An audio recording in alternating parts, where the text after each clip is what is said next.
আসসালামু আলাইকুম এভরিওয়ান। আমরা যারা 49তম স্পেশাল বিসিএস এর অলরেডি অ্যাডমিট কার্ড ডাউনলোড করে রেখেছি এবং আমি স্ক্রিনে যে স্ক্রিনশটটা দেখাচ্ছি আপনাদের, আমরা যারা আবেদন করার পরে অলরেডি অ্যাডমিট কার্ডটা ডাউনলোড করেছি এবং আমাদের যে সেন্টার পড়েছে যে আমরা কোথায় পরীক্ষা দিব ঢাকা কেন্দ্রে। তো জাস্ট এই টপিক্সটা আমি আপনাদের একটু বোঝাবো এখন।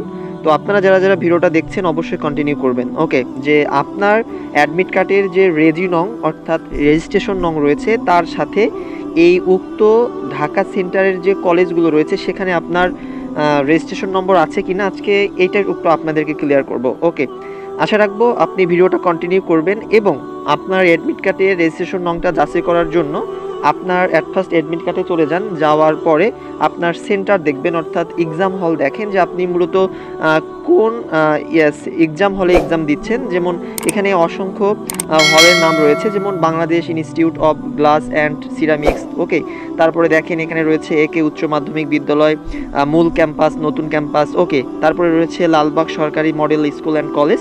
তো জাস্ট আপনি এইভাবে আপনার অ্যাডমিট কার্ড অনুযায়ী আপনি হলের নামটা অ্যাট ফার্স্ট সিলেক্ট করবেন। ওকে, সিলেক্ট করার পরে এবং আপনার বিষয় কোডটা আপনি খেয়াল রাখবেন যে আপনি যদি অনার্স আপনি কি নিয়ে করেছেন। ওকে, তো মূলত যে আমরা পরিসংখ্যান নিয়ে কেউ করেছি, কেউ মনোবিজ্ঞান, কেউ হিসাব বিজ্ঞান। ওকে, এভাবে আপনার বিষয়ের উপর যে অনুষ্ঠিতের উপর পরীক্ষাটা দিবেন এটা সিলেক্ট করবেন, মানে মিল করবেন। ওকে, মিল করার পরে আপনি আবার একটু স্ক্রল করে এখানে আসবেন, এরপরে আপনার রেজিস্ট্রেশন নম্বরটা আপনি এখান থেকে মিল করবেন। ওকে, যেমন আমি জাস্ট যদি একটু বলি, যেমন আপনার যদি লালবাগ সরকারি মডেল স্কুল অ্যান্ড কলেজে যদি আপনার হল পড়ে বা এক্সাম সেন্টার পড়ে, সেই ক্ষেত্রে আপনি একটু সাইটে চলে আসবেন, এসে দেখবেন আপনার অ্যাডমিট কার্ড চেক করবেন যে এখানে রেজিস্ট্রেশন নম্বর কত থেকে শুরু হয়েছে এবং কততে শেষ হয়েছে। ওকে, এটা ভালোভাবে দেখে আপনার এক্সাম হলটা আপনি এখান থেকে চেক করে নেবেন এবং আপনার ওই রুমে অর্থাৎ ওই সেন্টারে কতজন এক্সামিনার পরীক্ষা দিবে, সরি ওই সেন্টার রুমে না, মানে ওই হলে কতজন পরীক্ষার্থী পরীক্ষা দিবে সেটা কিন্তু আপনি এখান থেকে দেখতে পারবেন। ওকে,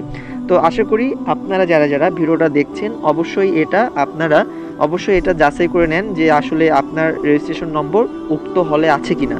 এই জন্য আমি আপনাদের সাথে এই নোটিশটা শেয়ার করলাম। আশা করি আপনাদের ভিডিওটা উপকারে আসবে। ধন্যবাদ সকলকে।